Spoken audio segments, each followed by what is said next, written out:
Y'all doing? Man, that sounds pretty lame. Come on, let's do it again. Good Friday morning, everyone. How you doing? There we go. That's a little better, John. Hopefully we bounce back. We'll get her on a third time. Third time's a charm, maybe. I think so. So this is your Friday morning meeting. It is Friday, February 24th, 2023. And man, we got a pretty full house meeting going with a lot of speakers today. And gonna be some good ones too. We got, just like last week, we got a full house last week. It's amazing when Dennis is gone, what we can put together, John, you and I. I know. And I think Dennis is probably, shaking a little bit right now because he doesn't have a microphone in his hand. So probably going through a little withdrawals, you think? Whenever he gets back, you guys will probably see a lot of Dennis up here. So that's right. So no, but we miss him, no doubt about it. But another week or two, or hopefully a couple of weeks, he'll be back up here again. He's busy out doing safety director work out on the road. So, but he'll be back in here again. Can't wait to get him back. So let's check out our terminals this morning. Let's go out to Salt Lake City. We got Mr. Troy Rich out there. Welcome to Salt Lake City. How are you, sir? We are good. How about yourself? We are doing great. We just came through a major snowstorm here. We got like 17 inches in the valley day before yesterday. It's been fun. It's been a lot of fun, but they got like 4 feet in the mountains and like 17 inches down here in the valley. It's been a joy. We've got a lot of people in the house right now. We've got about 40 people here eating free breakfast. Yeah. So yeah, we're doing good, bud. Doing really well. Did you find a shovel that fit your hand? Get out there and shovel around the.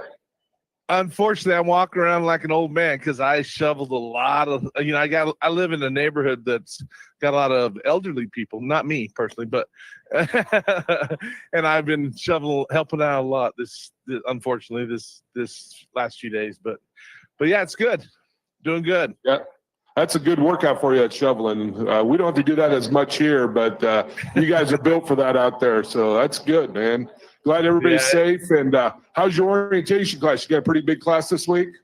We had a decent class this week. I think we had about 15 people. We don't get as many here as y'all to get out there, but ours. I think ours are probably higher quality, but.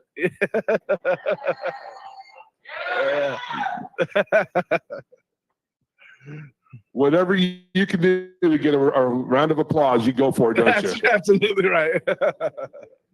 All right, Troy, it's good to have you. If you guys got any questions, comments, anything like that, make sure you holler at us. We'll get you on the mic. All right, thanks, guys. All right, let's take it out east. Let's go to Pittston, Pennsylvania. Got old Rick Gifford out there? Hey, good morning. Good morning. Hey, two things. Troy definitely shovels a lot, but it's not snow. And two, the only higher quality is altitude. That's pretty good. That's right there. That is good. And good one, Rick. Thank you. Anyway, what's going on in Pittston this week, Rick? How's your orientation class looking? We had roughly around 30, 35 people, and a great class as usual. Just good quality drivers coming in. A lot of drivers upgrading this week, filling trucks. Now, do you have any snow out there in Pittston? Not a drop, and we haven't had any in probably a month. Wow! So this last snowstorm must have went north. They say there's another one coming across too now. So I think it's called Winter Storm Piper. I think it just hit Southern California yesterday. They got a lot of rain and snow in some elevations, but maybe that one will get you. Hopefully it stays away from us, John, because we don't know what to do with snow here. Oh, no, I'm ready for the snow to go away. Are you guys ready for the snow to go away? Yes. Well, hey, Rick, I'll be down there. I'll be down there next week, so I don't have to worry about any snow here next week. So. Hey, don't bring any snow with you down here, please, okay? You only bring on anything I bring in is sunshine and a smile. There you go, man. That's all we ask for. So, Rick, if you got anybody you need on the mic, any questions, comments, make sure you get them on there, man. We'd love to hear from you. Appreciate you. Thank you. All right, back here in Springfield. Good morning, everyone.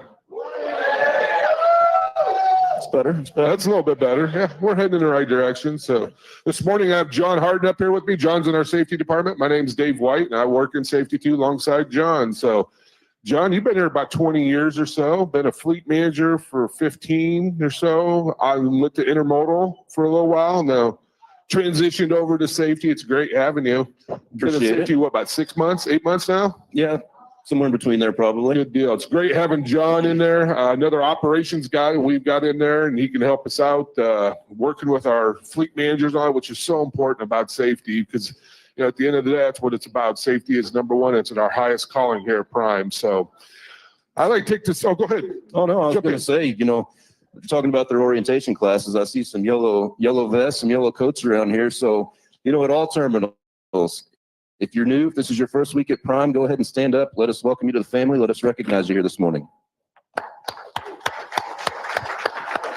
There we go. Couple brave souls. Also, we, as Rick mentioned earlier, free breakfast this morning. So free breakfast here that you guys are enjoying. So if we could give John and his crew a big round of applause over there for feeding everybody.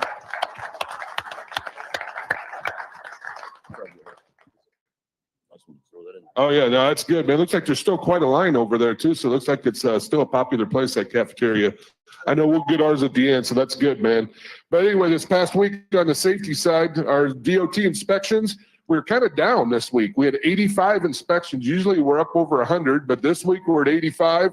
57 of those were clean, so a 67% clean rate. Give yourself a round of applause. Those are some good numbers. Now, Bill Sprague, he actually went through all the inspections, looked at them. We had a pretty good week. We had 0 inspections where we missed scales and no cell phone violations too this week. So both 0. So that is awesome. Only 1 log inspection for a driver did not certify his logs. So that was it. 1 violation on logs. So that should definitely help our CSA scores, no doubt. And but we need more weeks of those. That's what it's about. But congrats to all of our drivers on a fabulous week on that. And let's do it again next week, John. So.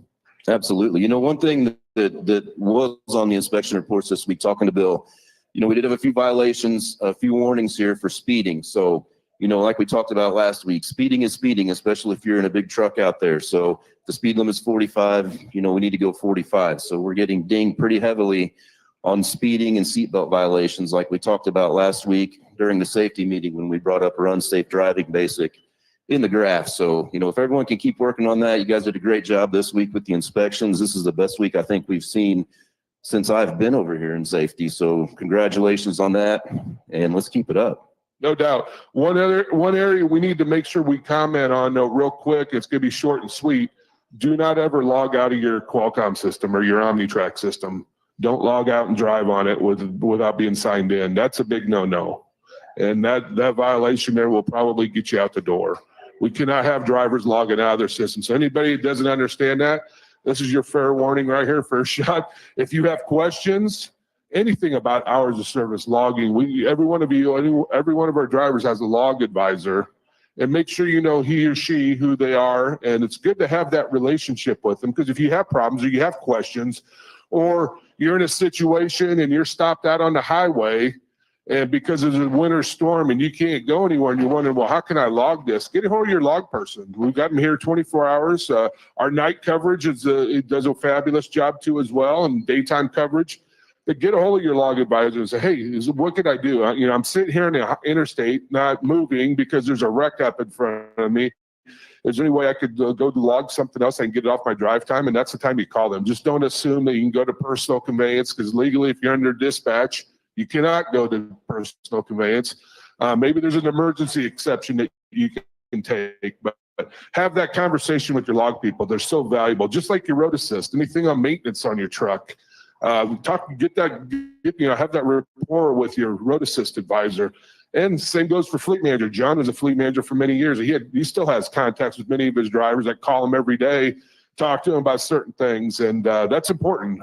This is one big family here. We love all of our drivers and we need you, but being successful here is having that relationship with all the different departments. So absolutely. Yeah, and that whole deal, that stems from Unfortunately, we had a driver that thought to get around his personal conveyance, he'd log off and drive, and we just can't do that. You can't put everybody and yourself in prime at that liability. So please don't do that. The results are not good. So that's we just wanted to mention that this morning. Let's talk about some snow driving here real quick, man. We just got done with one winter storm up north, hit Minnesota, Iowa, I think Wisconsin, went across the northern part, Michigan got dumped on.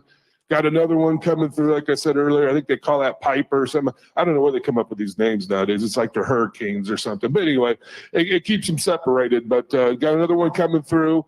We're not out of the winter yet. And so keep that in mind when you're out there driving. Number of drivers I called said they just shut down for 2 days when this last winter storm. One driver I was talking to, Chad, he's up in Washington. He's a 2 million mile safe driver. And he's like, there's too much snow to drive on, too many crazy people out there. So I just shut down and communicated with my fleet manager, told him what we're doing. And that's what it was. And if you need to do that, by all means, do it.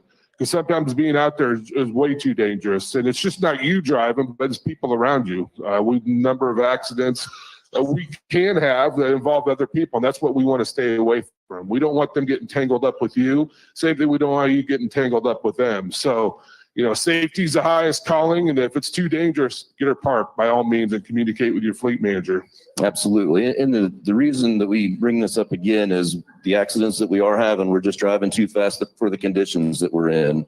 So please be mindful of that. Communicate with the fleet manager and let's be safe out there. So going to get into our talkers here real quick, speakers? Yeah, let's do it, man. You want to do the first one? You want me to? Go ahead. No, let's go. Let's bring Colby Hughes up. Colby's been up here over the past 3 or 4 weeks. So he's going to talk to you about our driver health and fitness program. You got a big applause there. Oh, man, I'll pay him later. So, hey, everybody. Good morning. Like they were saying, I'm Colby with the Driver Health and Fitness. I'd like to take a minute every Friday, kind of talk to you guys, let you guys know if I haven't talked to you before, why we're here, what we're here for, what we can do, and that we're here to help. If you guys have questions about any kind of fitness related things, fitness, health, or dietetics, that's why we're here. If you're over actually in Salt Lake City, you can run in and talk to Matt. If you're in Pittston, you can talk to Maria. If you're in Springfield, myself, or you can Rachel's our dietitian, or Johanna's our trainer here. We also have a program coming up. You guys have probably heard me talk about it before. Our Fit in 15. It's a 12-week program. We've got all the content, the videos. You can work out in your truck, outside your truck. We have meetings, weekly calls. You can jump on, ask questions about your journey. How's it going? Really, it's just kind of helping you lead a platform to kind of, create good habits and kind of lead the way that way. That goes for 3 months that way. But like I said, really, that's why we're here. My office is upstairs. Obviously, you can reach us at the Driver Health and Fitness on drivershealthandfitness.com. But if anybody has questions, that's why I'm here also. But we got, I think, 4 more days to register for the Fit in 15 that starts March 1st. So if you have questions, I'll be over here this morning. But like I said, come see us. That's it. All right. Thank you. Does anybody have any questions for Colby? Any questions in Pittston or Salt Lake City? Yeah, John can probably do 100 push-ups in a row. That's what they want to do. That's why. Is that a challenge? Probably. I don't like to show off, so we got to move on. So. You think you could really do 100 push-ups in a row without stopping? I know for a fact I cannot do 100 push-ups. Okay, there we go. Okay, I'm with you 100%. Good. We got something in common then. So, all right, let's bring up our next speaker. We have from Good Dads, we have Counselor Drew Dilisio here with us. He was up here a couple of weeks ago, had some good information. It's great to have him back. So thank you for coming back, Drew. Thanks for having me. Once again, I'm Drew Dilisio with Good Dads. I have a couple things to talk about today. I'm happy to be here. I'm probably going to be coming once a month just to talk about the opportunities we have, the programs we have. First thing is Prime Good Dads. So this is the program we have that focuses on fatherhood. It's just an opportunity to learn how to be a better dad, talk with other dads. We have a website, primegooddads.com. It has blogs, podcasts, keep you busy on the road. If you have any questions about that, please feel free to contact me, drew@gooddads.com. My information is on the Prime Health and Fitness site as well. And then the other opportunity I'm talking about right now is Prime for Life. This is our mental health program that we're offering drivers. So I am a licensed therapist. I have a couple other licensed therapists that work with me. And this is the opportunity to have counseling over the road. So it can be on the phone. It could be Zoom, or if you're in Springfield and you want to come to our office, we offer you to come down and sit in the office with us as well. It's just an opportunity to talk about whatever's going on. You know, you all take care of your truck because your truck makes your money, right? Well, you can't drive your truck without you. So just think about it as having like an oil checkup, you know, talking about what's going on, whether it's stress, anxiety, relationship issues. It's just an opportunity to keep you going, making more money. So if you have any questions about that, again, Drew at gooddads.com. Prime for Life is also on the website as well. You can schedule an appointment through there. There's a 30-minute free info session. You email us, we'll set that up, just tell you a little bit more about the program. The sessions after that, that first intake is $50, and then every session after that is $45. So it's a pretty great deal. Just to get about 50 minutes of talking to somebody. It's a conversation. That's what I like to tell people. Counseling is just a conversation. So if you have any questions about that, please feel free to ask. Or like I said, Drew at gooddads.com. All right. Any questions for Drew? Man, we got crickets today. I'm sorry, man. You did last time. You had a number of questions. Yeah, no, but it's all good. any of the other terminals, Salt Lake, Pittston, anything out there? Okay. All right. Thanks, Well, guys. thank you for joining us. Appreciate it. Yeah, give them a round of applause. That's an area, Johnny, that we don't talk about a whole lot is the mental health part, and a lot can affect drivers out there, especially if you're not used to it. And all the new folks coming in here, you know, getting out in a truck, being by yourself, it's a different animal. It's a different challenge, and it's great having Drew here. And feel free if you ever need to reach out, you ever have problems or you talk to somebody. Drew's a good guy, I know. Absolutely. And I used to promote that whenever I was a fleet manager and had a number of drivers that used that service. They loved it. They appreciated it. So, you know, please do not hesitate to reach out to Drew. It's very, very, very good service for you out there. So No doubt. Good Dads, it's all free through Prime, and we partnered with him for many years, and it's good to have them to help our operators out. So who do you got next here, Johnny? all right, so we're gonna bring Sam Messick up. Sam hasn't been down here and talked in a few weeks, so he's gonna come up and talk about fuel. Hopefully we don't have a fuel shortage, right, Sam? One thing he won't talk about is how his Canucks are doing. Same thing with my Blues. We're both heading in the wrong direction, Yeah. but it's that time of year. Thankfully, hockey season's almost over for my sake. But hey, good morning, everybody. Just a couple quick updates on a couple fuel items. So one, I've gotten a lot of questions, and I did a Facebook Live video maybe a week or so ago about interim fuel and route recommendations, but just to clear up a couple things about it. So if you've been noticing, we're sending you a lot more fuel recommendations than we have in the past. So the goal is that we're trying to send you a fuel and routing recommendation to optimize, right, your operating cost on your truck, especially focusing on fuel. We're trying to send you one of those recommendations every single day before your driving shift. So there's a lot of things that change on a daily basis in trucking, right, including if you ran into weather, if you ran into traffic, which can cause you to burn excessively more fuel than we expected, right? Maybe you had a really nice tailwind and you had a light low and you burned way less fuel than we expected. We need to know that within the optimization, right, so that we can give you an updated recommendation of what the plan should be to minimize your overall cost, your operating cost for your unit. So the more that we can re-optimize, the better, right? We don't want to do it every hour or something and bug the crap out of everybody and just be way too much. But we're doing it before every driving shift is the goal. So really, we should give you an interim fuel and route recommendation before every driving shift. The plan would be that you would then take that information and use it to game plan for the day, right? So we're trying to get that fuel and route recommendation to you right before you go back on duty so that you can use that once you go on duty to plan your day out, minimize your fuel costs, minimize your operating costs on your unit. If you have any questions about it, feel free to holler at the fuel desk, get in touch with me. I'd be more than happy to explain why we do it in more detail and the importance of it to you as an operator in more detail.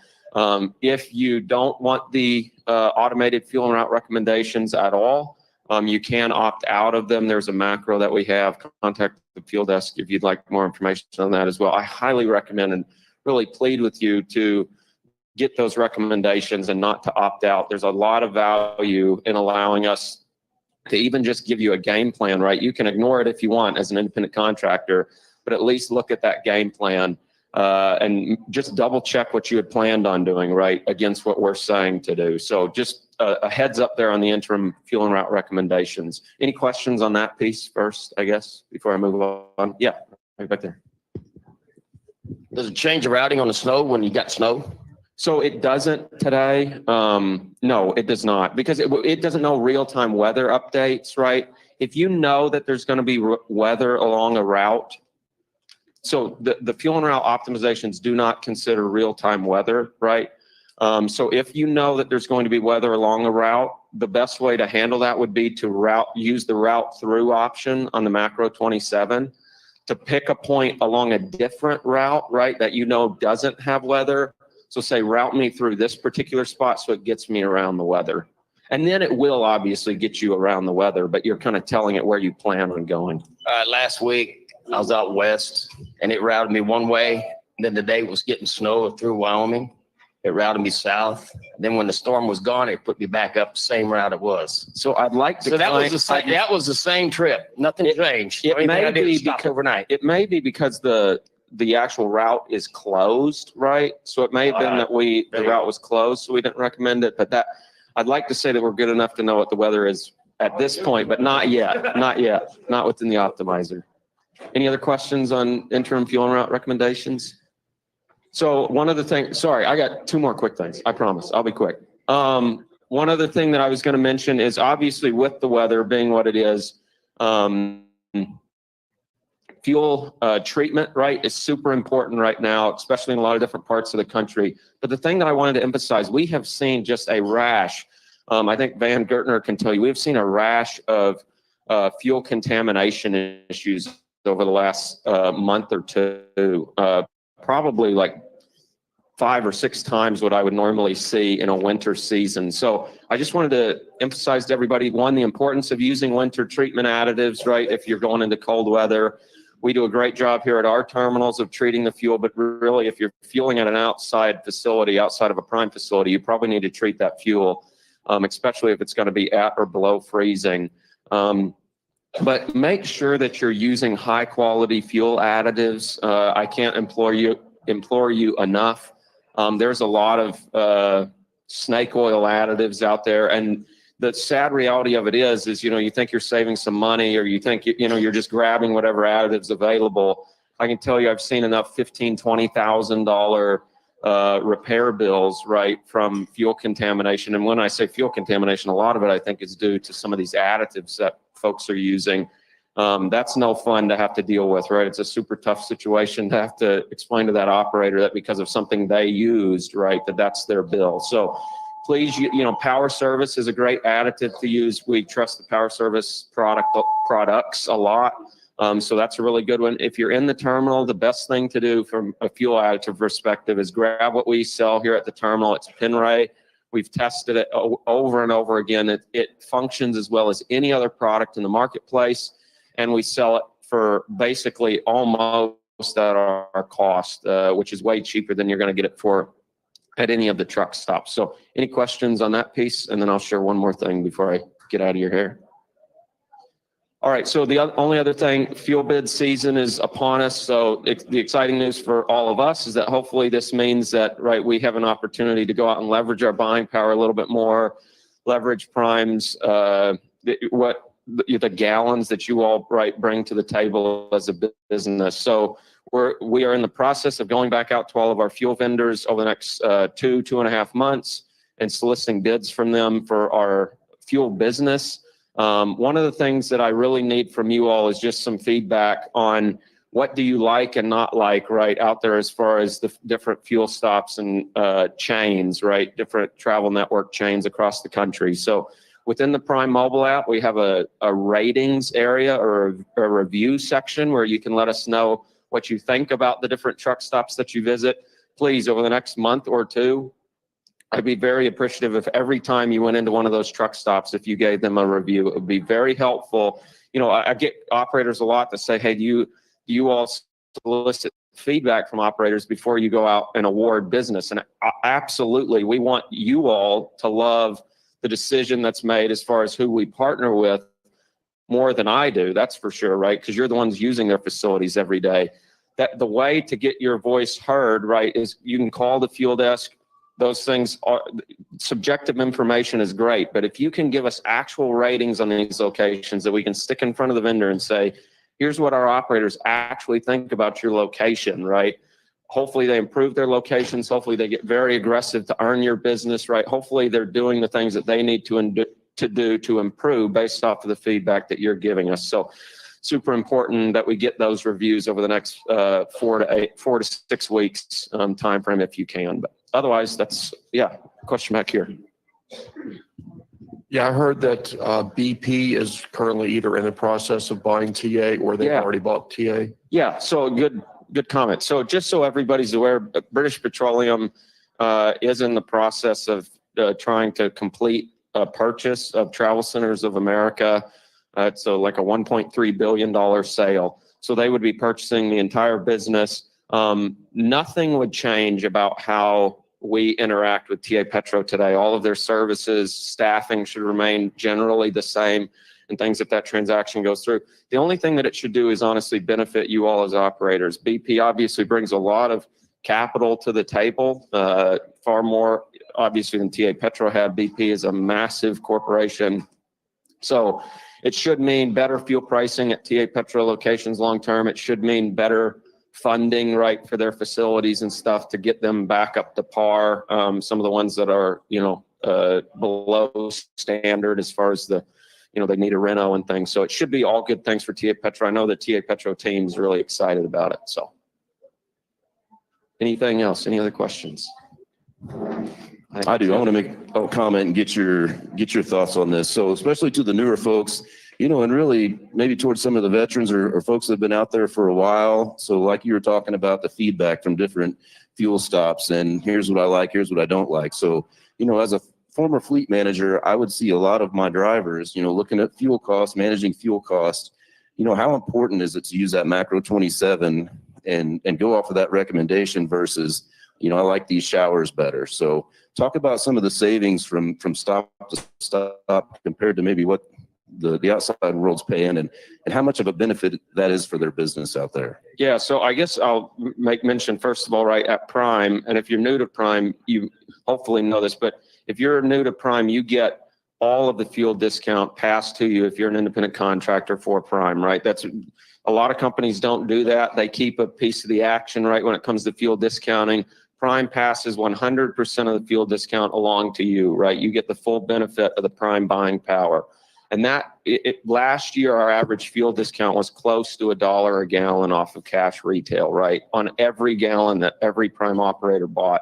So there's significant savings there and they're all given to you. But when you talk about, the number one cost, the number one variable cost that you have day in and day out as an operator, it is fuel, right? And the best way to make sure that you're on average buying better than anybody else is to make sure, as far as any other company and better than any human being can just, naturally go out and make decisions based off of is to use that fuel and route optimization tool.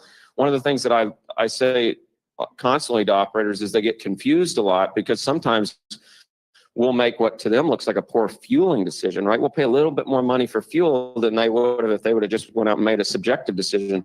But the fuel and route optimization tool is optimizing all of your variable operating costs, right? To make sure that your operation is as profitable as it can be. Obviously, fuel is a huge component of that, right? So it's going to take fuel costs into account in a big way, but it's taking into account tolls and a lot of other costs, right? That you may not even know on a daily basis, right? Because you don't see what the toll charge is every time you go onto that toll bridge.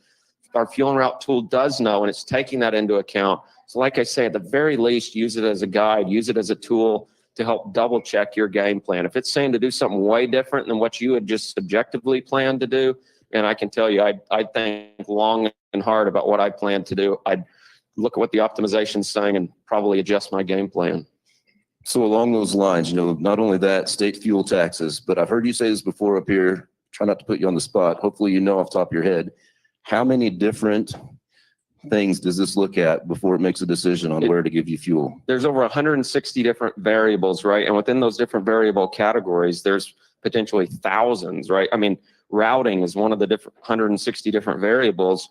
And every time that we go out and generate a fuel and route recommendation for you, we might be considering, 15 to 25,000 different routing options on every single route or on every single dispatch that we make a recommendation for, right? It's considering well over 1,700 available truck stops and individual prices within the network. I mean, we could go on and on. I promise you, I'm an analyst by trade. I would absolutely not try to sit down and figure out the best thing to do from a fuel and routing perspective if I was an operator, because even though that's my trade, there's no way you can take into account all that information. There's no way we could even give you access to all the information that this tool utilizes when it's making recommendations. Outstanding. So that's great information. That's information that I wasn't aware of until I heard it, maybe I don't know how long ago it was, but so when you're out there making those decisions for fuel and doing the best thing for your business, please remember this. Take that into consideration, because this is here to save you money, make your business more successful, getting you down the road. So, one other question going into the bid season and everything, is there a forecast for spring, summer fuel next year? Yeah. For this year? So fuel inventories have bounced back really nicely over the last couple months. Right back before Christmas, we were getting a lot of questions about, man, where are fuel inventories at? We're hearing in the news 20 days worth of fuel on hand, diesel fuel on hand in the country. That number has bounced back up to well above 20. So it's in the 30s right now, which is much more in line with normal, way ahead of where we were this time last year, which is good. And it's really just all been it's not because we're producing more, right? Diesel production continues to slide, which is a long-term concern, but diesel demand has gone down significantly. So a lot of the experts that I trust are saying that there will be a diesel recession from a diesel pricing perspective only, right? Coming over the next several months. So I'll say that hurts me a little bit as a prime guy, because, right, we have a great fuel surcharge program that you can make a lot of money off of when fuel prices are high. And I know everybody thinks I'm crazy for saying that, but I promise you, I can show you the math. But there will be some relief on the diesel pricing side, which is good news for everybody. It's good news for the economy. But I'm telling you, don't be afraid of high fuel prices as a prime operator. It's a good thing for us. Very much so. So thank you, Sam. Does anybody have any questions for Sam here? Any comments from any of the terminals right now while we've got him up here? Rick, Troy, anything from your area?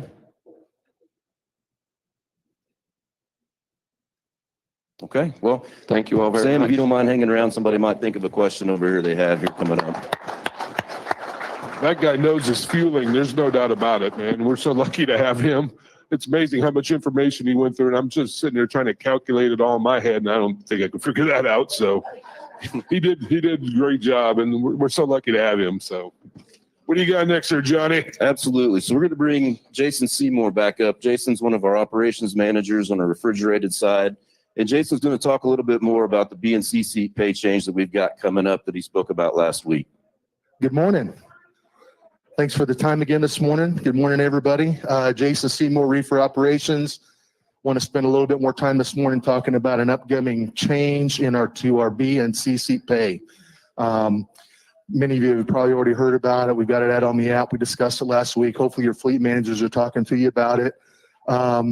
But really, just to recap, for about the last year and a half or so, what we've done is basically just paid our second seats, our B and C seats, I should say, based off of a calendar status. Were you available? Were you dispatched? Were you home? And it goes into basically a $900 a week guarantee or an $800 a week guarantee for a C seat. Now, the problem with that is it really doesn't, get to the basis of what built this company into what it, has grown to be, and that's pay for productivity, right? That's really what we need to do is we need to get these folks, they were maxed at $900 no matter how productive they were, no matter how, many miles the truck ran. So we needed to get something switched over to where it was based on productivity. So this new program that actually is going to start next Friday, but we started counting yesterday. That's one of the things I'll discuss. It's going to be paid based off of their actual log hours. What it is, it's a better of program. It's a daily rate.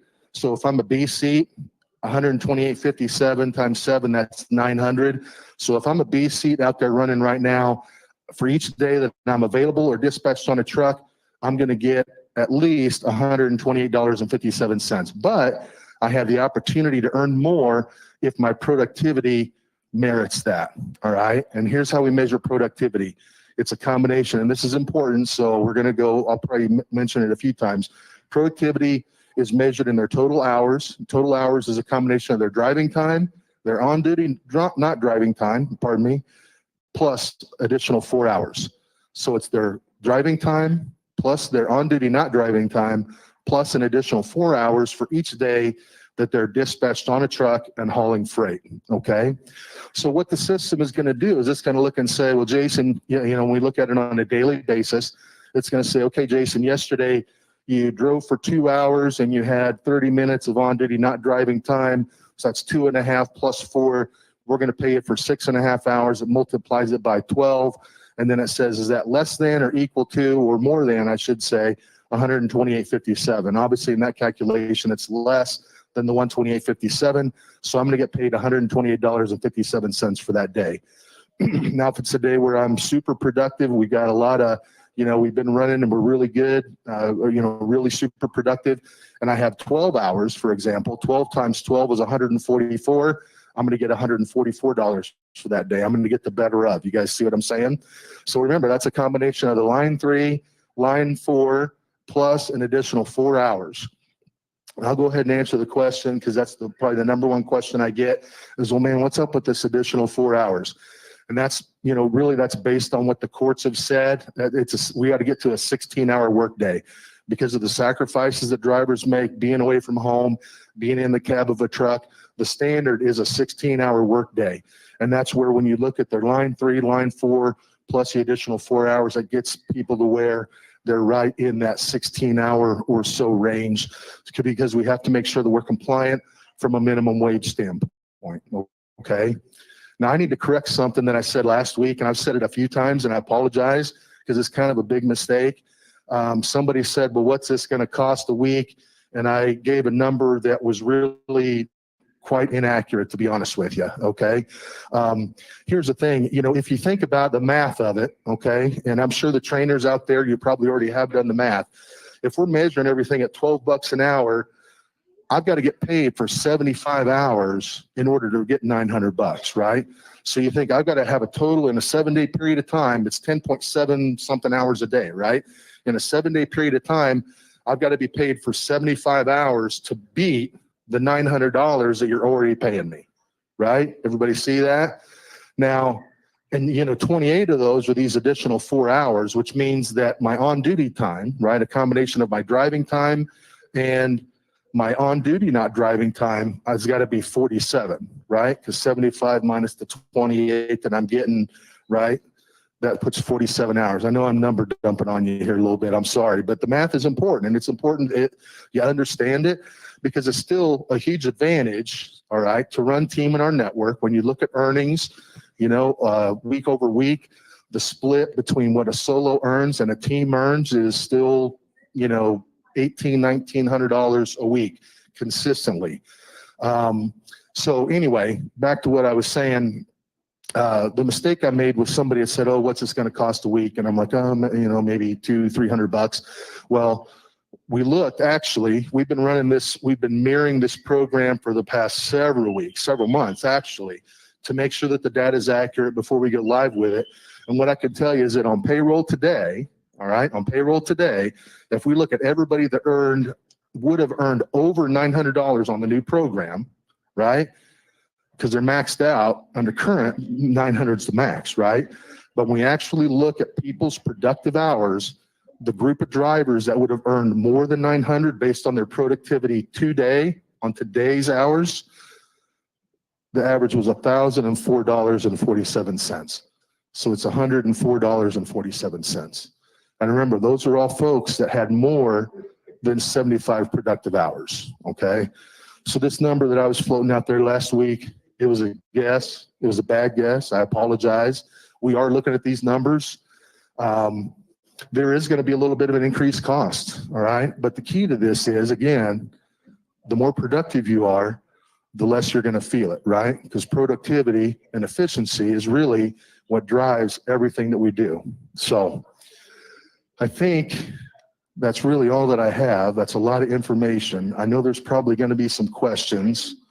I'm getting the hook over here, and that's okay. No, I'm not? Okay. No questions? Come on, somebody's got to have some. Right here. Your numbers account for the average logging for the last 4 weeks when they were not incentivized to increase their on-duty hours. If they're being paid for on-duty hours, they're going to start taking 30-minute pre-trips and post-trips. They're going to average way more on-duty hours than they have been. Assuming average freight rates that we currently have and everything, can you tell me how much 8.5 minutes per day of extra on-duty time from a trainee would cost a trainer per year? Probably not off the top of my head. I'd have to get my pencil and calculator out, but I could. Okay, what I can tell you is that if I'm a trainer and I have a trainee, that's kind of, to me, as an ops guy, that's a whole different conversation. All right. Because if I'm a trainer and you're the trainee and I say, okay, here's how we do our logs.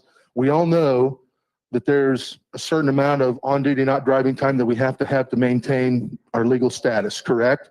We also all know that we want to log the absolute minimum time we can because that saves time to be productive, correct? So if I have a trainee that I'm instructing on logs and I'm saying, here's how we do our logs each day, all right? And they're saying, well, to heck with you, man, I'm going to log, 2 hours of line 4 time because I'm going to get paid for them. Then to me, that's a conversation we've got to have with that co-driver about following instructions, what our system is, why we do things the way we do them, and really find out if they're a fit for the company. Okay. So yeah, I'll tell you, that's one of the flags we look at, that I've been talking to the fleet managers about is, man, first we have a flag that catches anybody that's over 16 hours. Because if you're on 16 hours total, then you're either really super productive, which is a good thing, or there's a mistake on your log somewhere. And the first thing we do is we go to the line 4 time, right? And I would say, I know situations vary, but to me, if I was a fleet manager or if I was a trainer and I was looking at it, any driver that has more than maybe 30 minutes a day, 45 minutes a day of on-duty not driving time, to me, that's a red flag that they're not logging as efficiently as they should be. Am I wrong there? Sure we can.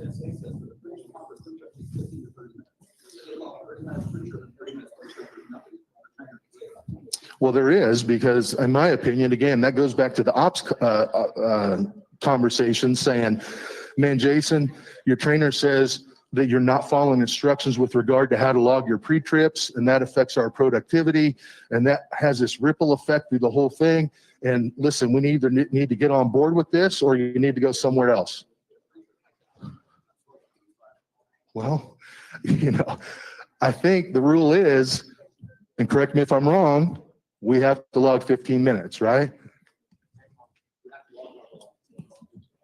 I think we have to log 15 minutes. Am I wrong there? However long it takes, but minimum. Minimum 15 minutes. Okay. So, well, then to answer your question, I would say that person needs to get more efficient at doing their pre-trips, right? So, I get your concerns and they're valid.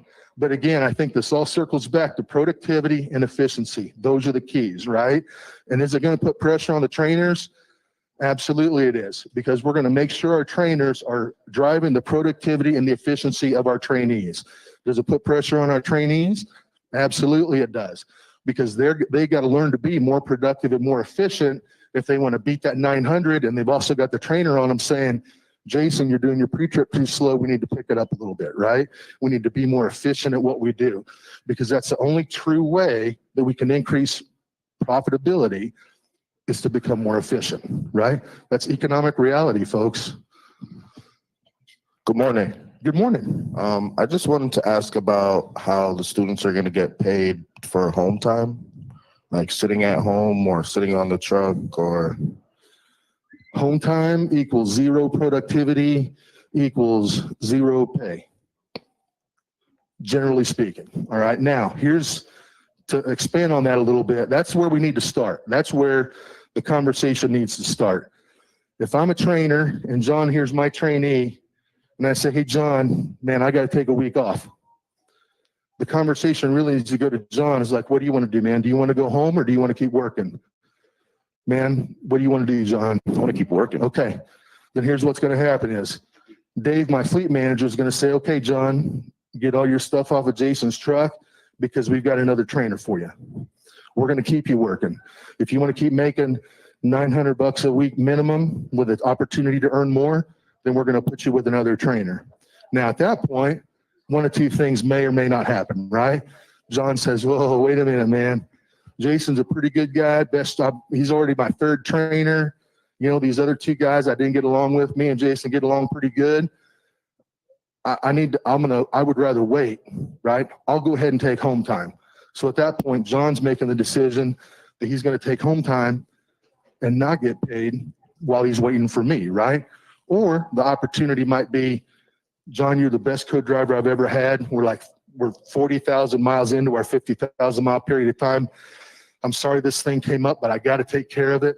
You go home, I'll pay your wages. All right, wait for me because I'm only going to be off 3 or 4 days and I'll pick you up as soon as I come back and we'll crank out the rest of your miles until you upgrade. That's the conversation that should be happening every time, right? Every single time. And it may or may not be. I think sometimes it does, okay?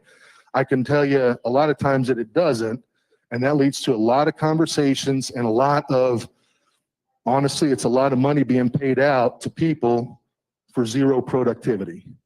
And that is not economic reality, and that is not efficiency. And that's part of why we have to have those conversations ahead of time and communicate. Next. All right, my question is, I asked my fleet manager this question. He wasn't sure about the answer. Okay. What happens when we get into weather and we're shut down? Does the lease owner operator still have to pay that salary because we're not getting paid to sit there? Yes. I mean, it's not our choice to sit there. It's just weather. We chose to stop for safety. And it's not, I mean, I get it. And we don't, I mean, obviously safety is number one. You know, what we have to get to, folks, is, you know, who pays your truck payment when you're stuck in weather, right? Right. That's the risk versus reward of being a business owner and being in business for yourself, okay? And I know that those situations are out there, and I know that they suck. I've been here almost 27 years. It sucked when I was a fleet manager. They suck now that I'm an operations manager. But, you know, that's part of the difference between being in business for yourself and taking that risk and reaping that reward and being a company associate. And that, man, that's a line that we can't cross. We shouldn't cross it, right? There has to be a difference between, you know, the benefit and the efficiency of working harder and smarter and more efficiently for yourself and taking those risks and reaping those rewards and having somebody cover them for you, right? Because if we cover all those risks, if any company covers all those risks, what have we really done? We've made you a company associate. I mean, I don't think people here want to be company associates. I mean, at least 90% of them don't, right? You know, and that's part of it too. I mean, I talk to fleet managers a lot and I have to learn this lesson. I mean, we can't just be accountable for all the good stuff, right? Man, I can't just be accountable when Steve goes and gets these, you know, 300-mile, $5,000 high value loads. It's like, you know, pure profit. I got to be accountable for the bad stuff too. Some of the breakdowns, the weather, you know, some of those risks are out there, you know, that's part of the beauty of our system. You know, did they hurt? Yeah. But I can tell you, 27 years I've been here, almost, I've never had one guy, not one, that went broke because they were shut down too long in the weather. Not once. You mentioned breakdowns, and I just had a question about that. What if Prime's trailer breaks down? That is a good question. I would say, I think if Prime's trailer breaks down and that affects the productivity, I think we should look at that and we should compensate for that. And I think we do, right? I mean, operationally, all of our fleet managers are empowered. If I'm on a load that's supposed to deliver tomorrow and my trailer breaks down and it doesn't get fixed until tomorrow, and so the appointment pushes to Monday because it's a weekend, right? And I don't have a drop yard to sit it in. I don't have another truck to deliver it or whatever. And so really I've lost 3 days, right? I've lost Friday, Saturday, and Sunday. Our fleet managers make those adjustments every week to compensate people for that time that they lost because of equipment failures, okay? Now, part of that calculation should be the co-driver's wages for those 3 days, no question. Yeah, actually they do. I talked to my fleet manager about that very question. If I break down because of something or the trailer does, he said Prime's actually upped the breakdown pay to $400 now to offset the student's hourly rate to help with that cost for That's a lease great owner point. Thank operators. you. I was going to bring that up, but you guys are kind of beating me up. I got a little frazzled here and forgot it. But we did. Our breakdown pay for solos went from $225 to $275, and from teams it went from $290 to $400, because economic reality is costs have gone up, right? Fixed costs, motel costs, second seat costs have gone up, so it's $400. Hey, real quick, Jason, I'm gonna hop in here if you don't mind. So, we've talked about, breakdowns, home time, acts of God with the weather, everything like that. And Prime has some great policies and measures in place, with the breakdown pay, et cetera, like you're saying. But, talk a little bit about maybe the difference between team and solo earnings, if you don't mind, Yeah. to offset some of these things. And like to this gentleman's point back here, with the pre-trips, I think everybody that goes out and trains, whenever you get a new student on your truck, if they come in, they get their CDL, when they go out there, that first week, that first couple of weeks, you guys aren't cranking out 1,000 miles a day, right? So these pre-trips, the efficiencies with driving, et cetera, are going to get better and better the further along you are in that training process. And I think what the goal is here that Jason can talk more about. Yeah, there's no question. It's an investment. The time that you spend at the beginning, really, I could totally spin this into a plug for our PSD program, because for those of you that don't instruct, I mean, how many of you train but don't instruct? How many of you have been here more than 2 years and you train but you don't instruct? Nobody in here? Or you're just scared to raise your hands because I'm going to beat you up, all right? I'm telling you right now, man, if I wasn't an instructor already, I would be, because this gives me 3 to 4 weeks of training you to do your pre-trips in 15 minutes and make sure you can be efficient at driving and all those other things. And guess what? I'm not paying you now. Prime's paying me to do it, right? I mean, to me, it's a no-brainer, because at the point where you start paying those folks on the productivity and all these questions are posed, oh, how much am I going to have to pay them? You've already had 3 to 4 weeks to mold this person in to the efficient driver that you need them to be to maintain your profitability. And that's really where you started. The difference, and I haven't looked at this year's numbers. I didn't look at yesterday's numbers. I should have. I just haven't read the email yet. But it's significant. I can tell you there hasn't been a significant change. For the 52 weeks of 2022, just using rough numbers, our average solo in the reefer division, and I'll tell you, reefer flatbed tanker, they're all pretty similar, all right, for the most part. They're within a couple $100 of each other, all right? It's not a material change, I would say. Average solo reefer division for the 52 weeks of 2022, their average profit was a little over $1,600, and average profit for a team was a little over $3,600. The exact difference I remember was $1,945, okay? $1,945 on average per week difference. So again, we talk about, is this going to eat into that $1,945 a little bit? Yeah, it is. Depending on how efficient you are and how productive you are is really going to dictate how much it eats into that, okay? But again, mathematically, financially, there's absolutely no question that it's more profitable to run team. And I can tell you nothing. I know it's a little spotty in some spaces and, some areas and, oh, is the economy bad? Is it good? Are we rebounding? Are we, all that talk that you hear. I mean, you can hear anybody saying anything about it. I can tell you when you look at our average earnings for what they've been for the, 8 weeks or 9 weeks or whatever we're into 2023 already, they're still tracking pretty much the same as they were last year. I haven't seen anything yet that would indicate that at the end of 2023, those numbers aren't going to be identical, where it's going to be, 1,600-ish and 3,600-ish split between a solo and a team. Nothing's happened yet. All right, perfect. That's great. That's great information to have. And we do have one more question here we're going to answer, and then we're going to have Jason stick around over here for any other questions that you guys may have pop up. So This better be an easy one, man. You guys are supposed to be my buddies, man. You're killing me. now that it uses log hours, what time frame does it go from? Yeah, thank you. Man, it's changing. That's a very important point, Sean. Thank you. Sean's payroll, he's trying to set me, he's just trying to look out for himself because he knows if I don't address this, then his department will be like going crazy next Friday. So to Sean's point, currently second seats are paid just like the payroll cutoff, Thursday to Wednesday, right? So Wednesday trips get scanned in.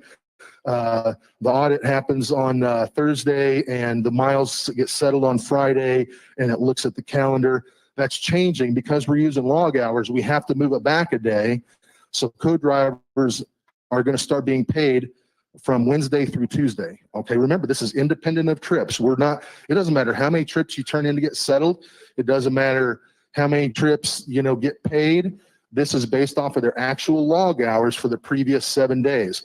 So it runs from Wednesday through Tuesday, because Tuesday night at midnight is when that log cuts off, right? So we get the report on Wednesday that says, here's how many hours Sean had in the previous 7 days. That gives me an opportunity to audit them, ensure their accuracy, so that when payroll runs on Thursday night, they're paid accurately on Friday, okay? Now what that means is, folks that were, like today, all right, today, all of our second seats were paid through Wednesday the 22nd, right? So they're paid for Wednesday the 22nd already. They got paid for Wednesday the 22nd today. So this first week, it's just going to be six days worth of hours, right? Because it's going to actually start with their log hours Thursday, Friday, Saturday, Sunday, Monday, Tuesday, right?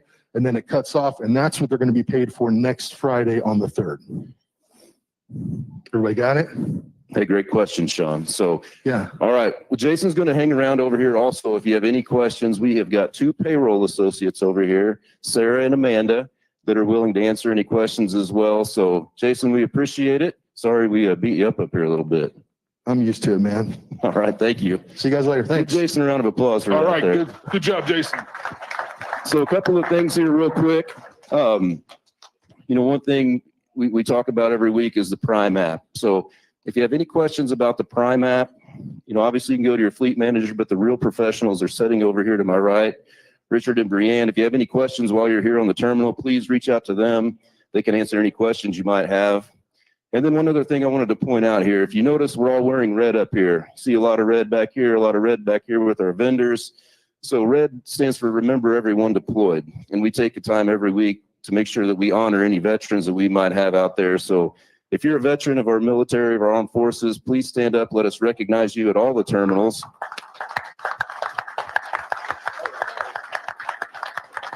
And thank you all for your services. And John, we got those T-shirts too down here in our company store. Remember Everyone Deployed. Gee, some of you are wearing them out there, so thank you I very see a much. couple. Yeah, that's good. And all 3 terminals, they have them. So make sure you get one if you don't have one. That's great. All right, well, let's bring up Mr. Steve Wucky here. I appreciate it. Thank you. Jason, you did a heck of a job. That's an awesome description of what's to come. Our company was built by an entrepreneur. He endorses entrepreneurialism. We think that's why most of you come to this company, because you want to be your own boss. That's what you live for. That's your dream, right? So all of these things about being productive, man, they're real. There's just no guarantee as you become an entrepreneur. You make your own way, right? You either work, take time off, fixed costs go on. That's part of being an entrepreneur. So, look, we're trying to be compliant with the government, and we're trying to still make this the best place in the country to work. And I think we're accomplishing that. My name's Steve Wucky. I'm in sales. It's a little bit tough right now in some areas. Man, we just cannot catch a break on the weather. It's tough to move trucks around empty. So we're going to get on through this. Every day we're getting closer to spring. There's some ups and downs in this business as being an entrepreneur. And we're going to do just fine. Our customers are really sticking with us. Our sales team has been out there soliciting more volume with existing customers, finding some new business as well. So just gut it out, trust it, trust the network, trust the system, It's all going to be just fine. Remember this, safety is our highest calling. Don't ever change that thought. I got a text from one of our newer drivers just this week, went 150 miles up in Wisconsin in 6 hours. You know, my response is, why? Why didn't you pull over and wait for it to clear? That was the first experience for that operator in snow and ice. Look, we're not going to ask you to do something you're not capable of doing. That is not the way we roll. You know, we work hard at creating good rate structure and making margin, but nothing is more important than safety. We cannot move rates high enough to offset accidents and if you hurt yourself or someone else. So kind of think forward. Don't let your ego get in your way. There's nothing wrong with pulling over. Just communicate with your fleet manager, okay? I would like to introduce the entrepreneur that started this company. I'm sure he had a lot of support, didn't have to worry about when he broke down. Bank probably subsidized you when you were broke down when you started. Yeah, they were very understanding. Yeah, very understanding. No problem. Yeah, just send you a check. Yeah. Here, Robert, since you couldn't work, we're just going to advance you some money here. No, it didn't work that way. You know, it's a risk reward. It's a risky business. It's a dangerous business. It can be unhealthy. And we've got answers to all those things. You heard from Sam Messick about fuel optimization and how we purchase and, you know, those kinds of issues on the expense side. So you got to take care of all that. There is tension. You know, if you're in weather or you're broke down, there's tension. It makes a difference to you how quickly you get out of that situation, right? And that tension is what makes you good. You think about it. Man, if it didn't make any difference, I'd sit at the house. Man, I got a great big screen. I just dial it up, maybe pour myself a little toddy and, you know, kick back. But that don't pay too good. So I got that tension on me, you know, to get my butt in here and get after it, try to make something happen. Stephen's been out there beating the bushes. The economy is slowing down, no doubt about it. But you know what? That's a good thing in a way, because it takes out a lot of this riffraff out there that's cutting these rates, hauling for these brokers, doing it cheap. We ain't got to do that. We ain't got to do that, are we, Steve? No. We're going to hang on to what we got. We're going to keep fighting for what we got. And here's one of the things that makes a difference is the service you give us. And, you know, these high service loads that are finding carriers that run late, that's going to be our target because you all do it better than anybody else. And we're going to keep soliciting that type of business with the rate structure that rewards you for doing it. You know, these shippers are shipping to Walmart and other big box stores, or, you know, they get fined if it's early or if it's late. And we have excellent scores. So, you know, maybe a couple $100 a load is a lot cheaper than them paying a $2,000, $3,000, $6,000 fine for a late or an early delivery. So who do they call? And not Ghostbusters. They call Prime because we keep them out of that OTIP fine situation. That's big. That's huge. Appreciate what you're doing. You're doing it great. We are winning. God bless each of you and please be safe.